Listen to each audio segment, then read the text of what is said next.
Hi friends, ரொம்ப நாள் கழிச்சு ஒரு வீடியோ வந்து போடுறேன். எங்கடா இருக்குது அப்படின்ற மாதிரி கேட்டிங்கன்னா, நான் வந்து கனடாவில் இருக்கேன். கனடாவில் வின்சரில் பார்த்தீங்கன்னா வந்திருக்கேன். இப்போது என்னடா மேலே லைட்லாம் எரியுதுன்னு பார்ப்பீங்க. ஆமாம், இப்போ பார்த்தீங்கன்னா டைம் வந்து 5 தான் ஆகுது ஈவினிங். ஆனால் அதுக்குள்ளே வந்து ஃபுல்லாக இங்கே வந்து பிளேஸ்லாம் வந்து இருட்ட ஆரம்பிச்சிடும். அதனால் வந்து லைட்லாம் வந்து இப்போயே வந்து போட்டாங்க. சரி, இப்போ இந்த ஒரு வீடியோ வந்து எதை பற்றி இருக்க போகுதுன்னா, நான் வந்து சென்னையிலேருந்து கனடாவுக்கு வந்து வந்தேன் இல்லையா. நான் வந்து ஏர் ஃப்ரான்ஸ் ஃப்ளைட் மூலிமா வந்தேன். என்னோடய ஃப்ளைட் எக்ஸ்பீரியன்ஸ் பற்றி தான் நான் இந்த ஒரு வீடியோவில் உங்ககிட்ட வந்து ஷேர் பண்ண போகிறேன். இப்போ ஃபஸ்ட்டு வந்து ஏர் ஃப்ரான்ஸை பொறுத்த வரைக்கும் அவங்களோட அலவன்ஸ்லேருந்து நான் வந்து ஸ்டார்ட் பண்ணுறேன். இப்போது ஹேண்ட் லக்கேஜை பொறுத்த வரைக்கும் ஒரு 12 kg நீங்கள் வந்து எடுத்துகிட்டு போகலாம் அப்படின்ற மாதிரி சொல்கிறாங்க. இதுதான் வந்து ஒரு அடிஷ்னல் அட்வான்டேஜ். ஏன்னா எமிரேட்ஸ்லாம் வந்து நீங்கள் பார்க்குறப்போ ஒரு 7 கிலோ எடுத்துகிட்டு போகலாம்ப்பா அப்படின்ற மாதிரி வந்து அலோவ் பண்ணுவாங்க. பட் ஏர் ஃப்ரான்ஸில் 12 kg வந்து எடுத்துகிட்டு போகலாம். அது வந்து நீங்கள் ஒரு ஹேண்ட் லக்கேஜ், ஒரு லேப்டாப் பேக், இது வந்து நீங்கள் எப்படி வேணால் ஷஃபில் பண்ணி அந்த வெயிட்லாம் வந்து மாற்றி எடுத்துகிட்டு போகலாம். அதுவும் இல்லாமல் எலக்ட்ரானிக்லாம் வந்து வெறும் ஹேண்ட் லக்கேஜில் மட்டும்தான் வந்து நீங்கள் வச்சுருக்கணும். செக்இனில் வந்து கண்டிப்பாக போடக்கூடாது. அப்படி போட்டிங்கன்னா அவங்க வந்து உள்ளே என்ன பண்ணுவாங்கன்னா, செக்இன் உள்ளே போயிடும்.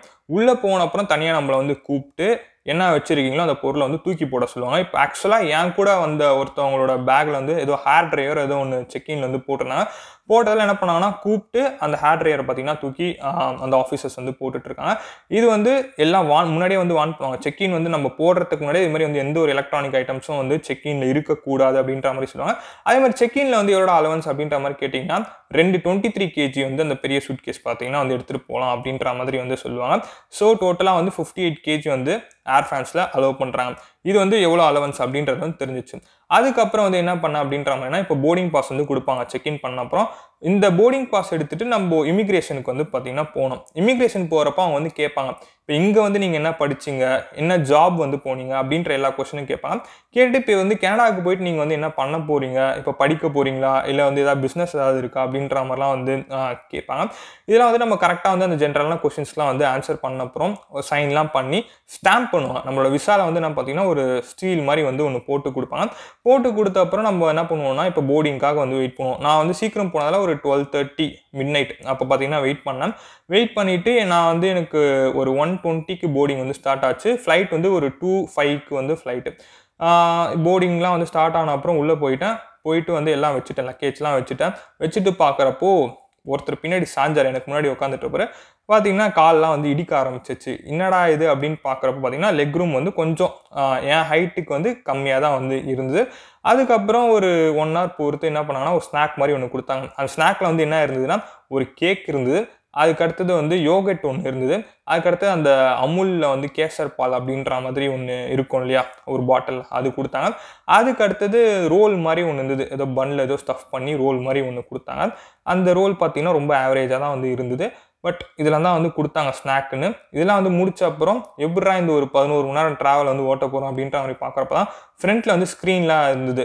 அந்த ஸ்க்ரீனில் வந்து என்னென்னலாம் இருந்ததுன்னு பார்த்தீங்கன்னா டைம் இருந்தது. நம்ம சென்னை டைமு, அதுக்கடுத்து பாரிஸில் தான் லேண்ட் ஆக போகிறோம், அந்த ஒரு டைம் அதெல்லாம் வந்து இருந்தது.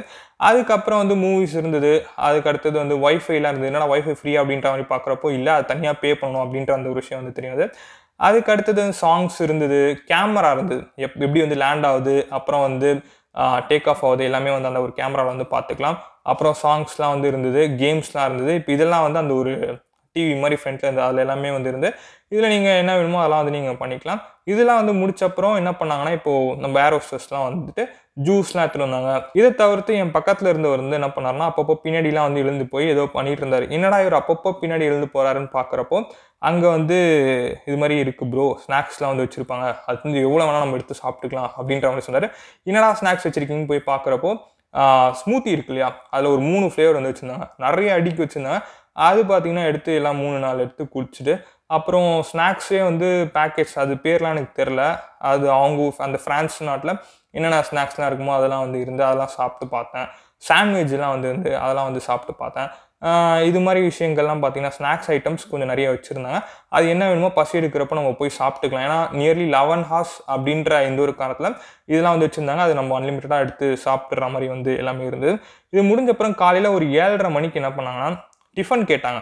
உங்களுக்கு வந்து என்ன வேணும், அந்த ஃப்ரான்ஸ் ஸ்டைலில் வேணுமா இல்லை இந்தியன் ஸ்டைலில் வேணுமா அப்படின்ற மாதிரி டிஃபன் கேட்டாங்க. இப்போ நான் வந்து எனக்கு இந்தியன் ஸ்டைலில் தான் வேணும் அப்படின்ற மாதிரி சொன்னார். என்ன பண்ணாங்கன்னா உப்புமாவும் தோசையும் வந்து கொடுத்தாங்க. இது வந்து தொட்டுக்க சாம்பார் வந்து கொடுத்தாங்க. ஆக்சுவலாக உப்புமா வந்து ரொம்ப சூப்பராக இருந்தது. ஆனால் தோசை வந்து கொஞ்சம் ஹார்டாக இருந்தது.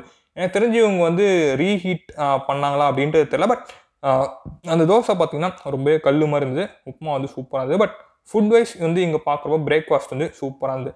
பிரேக்ஃபாஸ்ட்லாம் முடிஞ்ச அப்புறம் வந்து என்ன ஆகும் பார்த்தீங்கன்னா லேண்ட் ஆன அப்புறம் வந்து இங்கேருந்து என்ன பண்ணணும்னா இன்னொரு இடத்துக்கு வந்து ட்ராவல் பண்ணுற மாதிரி இருக்கும். போகிற வழியில் வந்து பேக்லாம் வந்து செக்கிங் பண்ணுவாங்க. இது மாதிரி வந்து ஏதாவது எலக்ட்ரானிக் ஐட்டம்ஸ் வந்து நம்ம பேக்கில் வச்சுருப்போம் இல்லையா, அதெல்லாம் வந்து ஃபுல்லாக பேக்லாம் வந்து எல்லாம் தனித்தனியாக தேக்க சொல்லுவாங்க. எலக்ட்ரானிக் ஐட்டம்ஸ்லாம் ஒரு பேஸ்கெட் மாதிரி இருக்கும். அதில் வச்சு ஃபுல்லாகவே வந்து நம்மளோட திங்ஸ் எல்லாத்தையும் வந்து செக்இன் பண்ணுவாங்க. செக்இன் முடிஞ்ச அப்புறம் என்ன பண்ணுவோம்னா, நம்ம கீழே போன அப்புறம் மெட்ரோ இருக்கும். அவங்க வந்து போர்டிங்கில் வந்து எழுதி கொடுத்துருப்பாங்க, போர்டிங் பாஸில். இது மாதிரி உங்களுக்கு வந்து இந்த ஒரு டெர்மினலில் இந்த ஒரு கேட்டில் வந்து ஃப்ளைட் வந்து இருக்கும் அப்படின்ற மாதிரி சொல்லுவாங்க. ஃப்ரம் பாரிஸ் டு டொரண்டோ போகிறதுக்கு இன்னொரு ஃப்ளைட்டில் தான் வந்து போனோம். அது வந்து லேவர் பார்த்தீங்கன்னா கிட்டத்தட்ட ஒரு 6 மணி நேரம் இருந்தது. ஒரு 6 மணி நேரம் ஒரு சின்ன ஒரு தூக்கத்தை போட்டு என்ன பண்ணுவோம்னா, திருப்பி அங்கே ஒரு 2:20க்கு வந்து பாரிஸில் ஃப்ளைட்டு. அந்த 2:20 ஃப்ளைட் வந்து எடுத்துகிட்டு கிட்டத்தட்ட இங்கே வந்து டொரண்டோக்கு ஈவினிங் 4:30 அவங்களோட ஊர் அந்த டொரண்டோ அந்த டைமுக்கு பார்த்தீங்கன்னா லேண்ட் ஆனோம். சரி, இப்போ இந்த ஜேர்னி வந்து எப்படி இருந்ததுன்னு கேட்டிங்கன்னா, கிட்டத்தட்ட ஒரு 7.5 hours கிட்ட இருந்தது ஃப்ரம் பாரிஸ் டு டொரண்டோ. அதில் என்னென்னலாம் பண்ணேன்னு பார்க்குறப்போ ஃபர்ஸ்ட் வந்து ஏறின அப்புறம் லஞ்சு கொடுத்தாங்க. ஒரு 4:30க்கு லஞ்சு கொடுத்தாங்கன்னா 2:20க்கு வந்து ஃப்ளைட் ஸ்டார்ட் ஆச்சு. 4:30க்கு லஞ்சு கொடுத்தாங்க.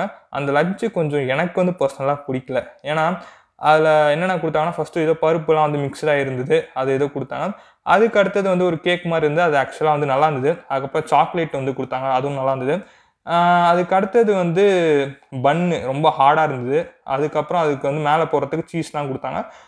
அதுக்கு அடுத்தது வந்து அந்த ரைஸு, ஒயிட் ரைஸு, ஏதோ ஒரு சாஸு, அதுக்கு அடுத்தது சிக்கன் வந்து கொடுத்தாங்க. அது மட்டும் வந்து எனக்கு கொஞ்சம் செட் ஆகலை. மற்றபடி okay.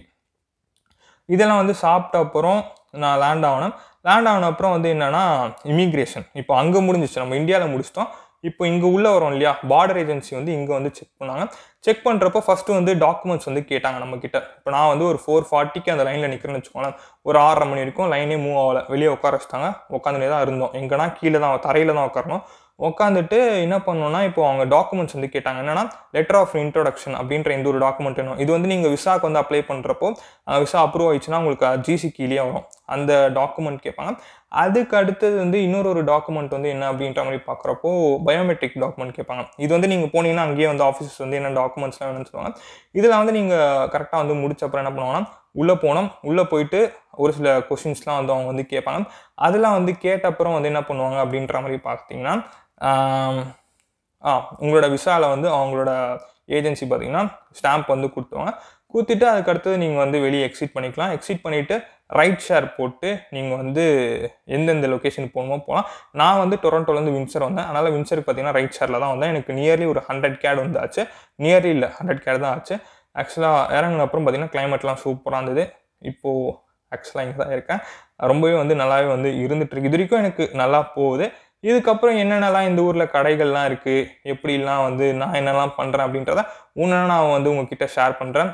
See you next video. Bye.